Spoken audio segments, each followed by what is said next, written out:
Morning.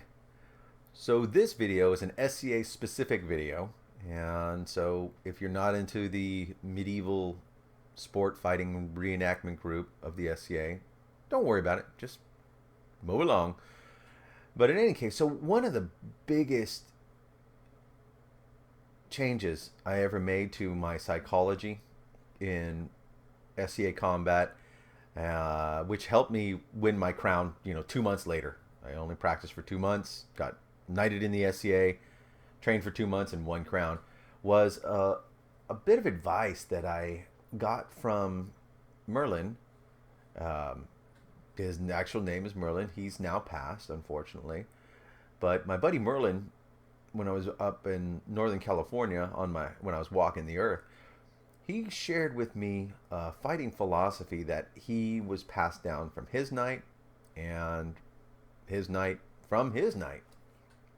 And it fundamentally changed the way I approached the SCA and I approached other fighters.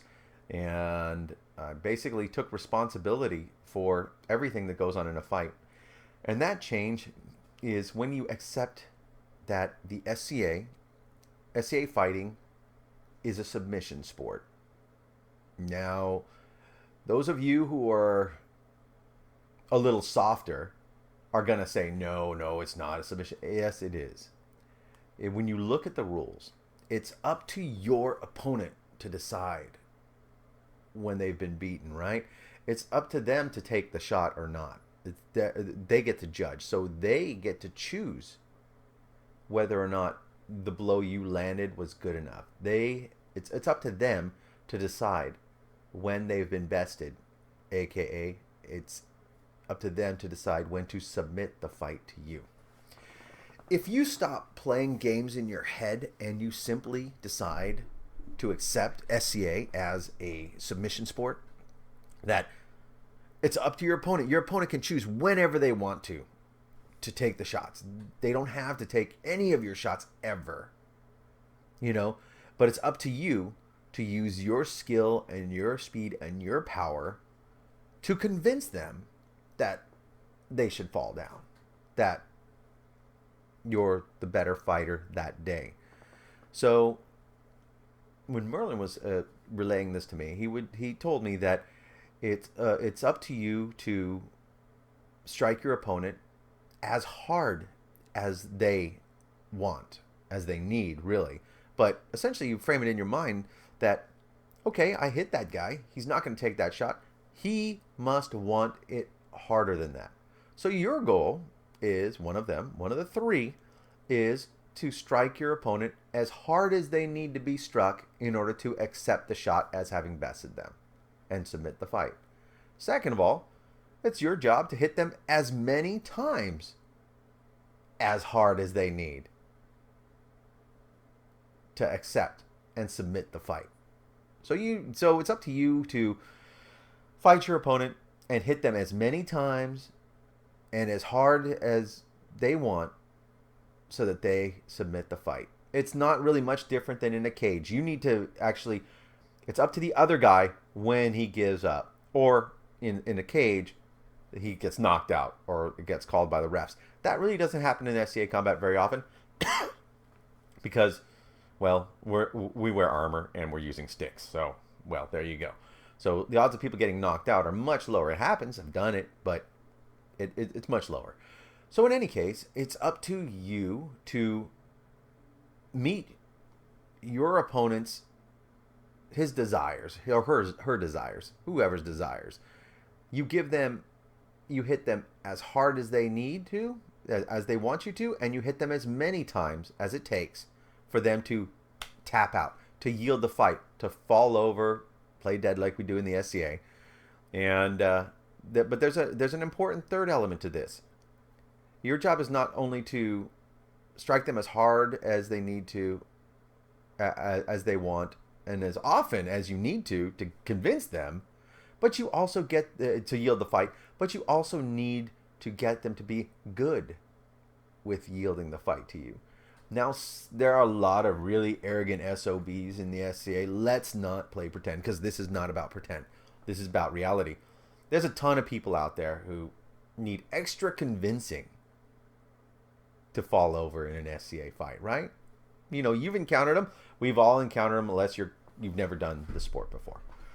So, but your goal at the same time as basically dominating them and convincing them to submit the fight, your third goal is to get them to be good with it. And it may seem counterintuitive, but it's not really. You have to face these same guys, same people later in tournaments. You know, we all kind of interact in a big community. So the important thing is not to, you don't beat a guy down and spit on him. No. Whenever he yields a fight, you be courteous to this person. You be good to this person. You essentially thank them for being there on that field, to providing that challenge. Because if there is nobody to provide that challenge, we don't get the fight, right? But it goes a long way, and no BS, it goes a long way when you beat some guy's ass who doesn't want to lose to you, who's willing to pay the pound of flesh and try not to take any shots, and you finally overcome him with enough strikes that he falls over. He's already probably pissed. He's pissed that you beat him. He's pissed that he's probably embarrassed with everybody onlooking. But if you go up to him and help him off the ground and you be cool to him, odds are a lot of his ire, his anger that he's going to focus on you will be dulled. And he'll go, okay, this guy's not a jerk. Because really, for the most part, you're not a jerk. I mean, I'm a jerk at times, but it's usually with purpose. But it's really good to, when they submit, be good to them about it. You know, that's the third element that a lot of people don't seem to get down. And I have a hard time with it sometimes too, especially when people are really over it. So the big reason, and it's not just about winning the fights for you to treat it like a submission sport.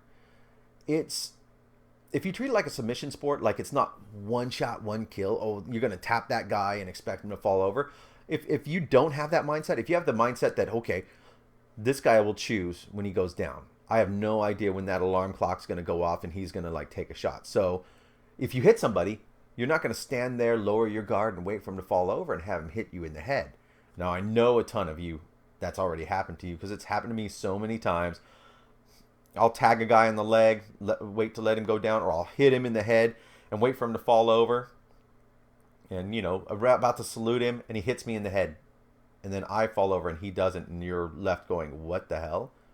If it's a submission sport, if it's not a magical stick tag game where you tap the guy and he falls over, if you treat it like a submission sport, you'll stay in the game. You won't hesitate. You won't defocus and open yourself up whenever you land a shot. You sit there in the game and just keep fighting, keep moving. You don't leave yourself open. You strike your opponent, you don't leave yourself open to be struck back. And you continue to box and play the game. Your goal is to strike that person, like I said, as hard as they need to and as many times as they're needed to get them to submit and be cool about it. But another goal for you on your side is don't get touched.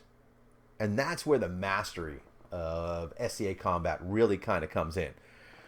Is if you can exchange in a fight and defeat opponents, you know, even high-tier opponents, and not get touched, not have to call a shot light. That is personal mastery, and that's super important. But back to like what I was saying about one of the big things that kills a lot of fighters is hesitation, is expectation. You're expecting this person to fall down to your magical 1, 2, 3, 4 combo, and that fourth one lands. Maybe it lands hard, maybe it doesn't, but it lands clean, and you like expect them to fall over, and they don't. And maybe they hit you, maybe they don't. But any way you put it, you're now mentally unbalanced. And we've all been there, right? You strike somebody, boom, tag them to the leg, and they just blow it off. You're all, huh? Boom, you tag them to the head. They don't take it. They blow it off. You become getting more and more uncentered. You become getting more angry. You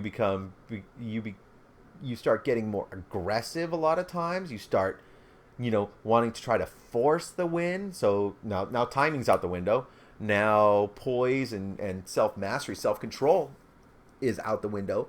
and you just want to beat the hell out of this person, beat them into the ground, right? Because really they're disrespecting you. They're not taking your shots. If it's a submission sport, then you stop dwelling on stuff like that. It's up to them. They can take it whenever they want to. I liken it to, like, I tell people, hey, that's cool. I can hit you more. You know? I kind of rack it up like, hey, I want to see how many times I can hit this person before they hit the ground. You know?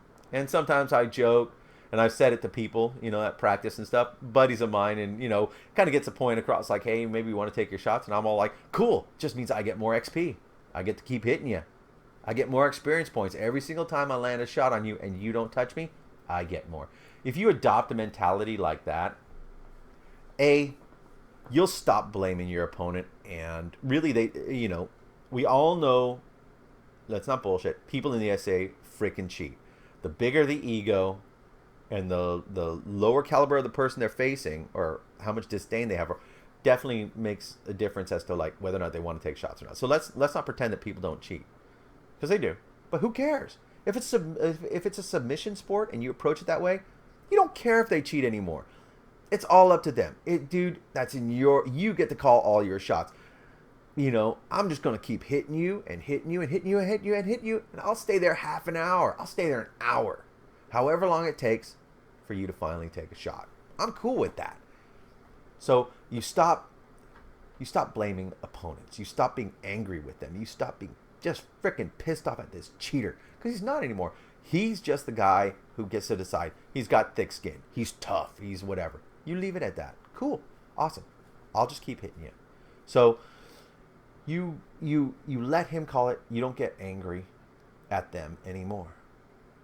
Second of all, you stop blaming them. Every time you lose to somebody who doesn't take your shots. I mean, I've known plenty of people. I've had people I've trained. I've had people I've coached. I've had people who are my squires at times in the SCA. And one of the biggest, most common thing was every single time they lost, they always blamed the other person. It was always somebody else's fault. How far are you going to get in life, in a sport, in anything else, if every single time you lose, it's somebody else's fault? Are you going to get better? Are you going to try to get better? No, not necessarily. You've given the reins of victory or defeat to the other person. So treating it as a submission sport stops you from looking at other people, pardon my language, like they're cheaters, like they're assholes. You stop it. You can actually accept them, even if they are those things. You can accept them, be nice to them, be awesome to them, and smile at them, and actually like them. It allows you to like people that you otherwise might not, because they're cheating jerks. But you like them because cheating is now no longer on the table. There's no such thing as rhinoing. It's just choice. He gets to choose when he goes down. So you stop blaming other people, and you take responsibility yourself whenever you stop blaming others. When it's no longer, when you lose, doesn't matter what. Doesn't matter the reason. It's your fault. When I lose a fight, no matter who I'm against, no matter how thick they are, how whatever, it's, okay, I screwed up, or I didn't hit hard enough, or I opened myself up at a particular time and they got me, cool, good. See, you also stop beating yourself up when you take responsibility. You start accepting the fact that you're responsible for it all. So you can kind of let go a lot of that baggage and stop pretending that you can't get better, because you can. You can overcome everybody with training, and you stop beating yourself up for every single mistake too. You just accept it as a learning lesson. Okay, cool. I fought Duke so-and-so again, I beat him all these other times, but this time, man, he cheated on me. No, you just say, okay, cool. He didn't take that one. He didn't take those 4. Cool. Okay. I need to now get better. See, there's a difference between people who want to get good and those who are going to get good. And the people who want to get good, they don't want to walk that path. They want to end up at the finish line without doing all the work. This is, you got to do the work to get good. So it really helps if you adopt a mentality that, hey, it's up to my opponent to choose when he falls down. I don't care how long that takes or how many times he has to get hit. That's his job. That's his role. And really, that's in line with the SCA's whole honor system. It's up to the other person to decide when they yield the fight, when they submit, when they accept a shot. Give them that. Let them have that. Anything other than that, any defeat and any loss on your part, that's all on you. Stop blaming other people and take full responsibility yourself. If you need to get stronger, if you need to get faster, if you need to train specific maneuvers, if you need to not play rock, paper, scissors when you're out there fighting so you don't get hit, you can make the changes that you need to, but you take ownership.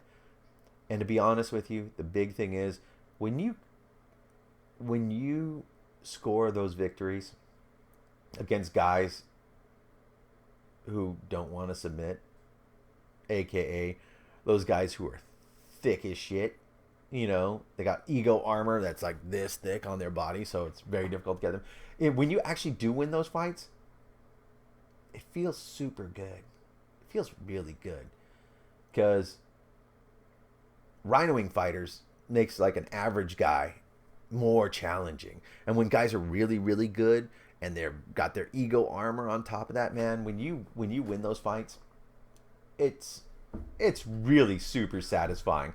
Odds are, you may lose them mostly, if you're not that much better than people. But the only way you're going to be that much better than what people are, normally you'll just be here, boom. If you don't fight guys that cheat, you'll only get just a little bit better than them, just enough to beat them consistently.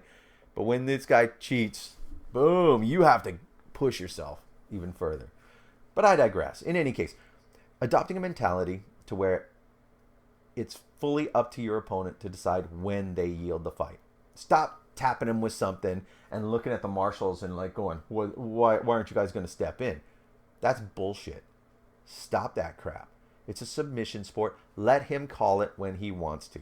And if you let him start calling his own shots whenever he wants to, you can also stop whining about it internally in your own inner monologue, whining about that guy, complaining about them, and just take ownership, going, hey, okay, cool. Now I know where I'm at with that guy. I just got to go to train, practice, get better. If you approach the mentality that's a submission sport, it will free you up. All that anxiety you feel, that anger you get, that disappointment. And it's not anger and disappointment just with these other guys. A lot of it comes redirected back at yourself. You can let go all of that. All of that. Let them be responsible for themselves. You be responsible to overcome that wall.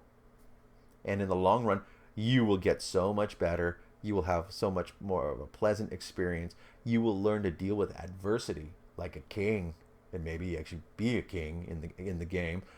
And you'll be much happier with people, and they'll be much more happier with you, especially the guys you pound into the turf, because you're cool to them about it, and they kind of know that they asked for it, and because they asked for it, you brought it. Okay, so keep your head up, keep training, and stop blaming the other person for not taking your shots.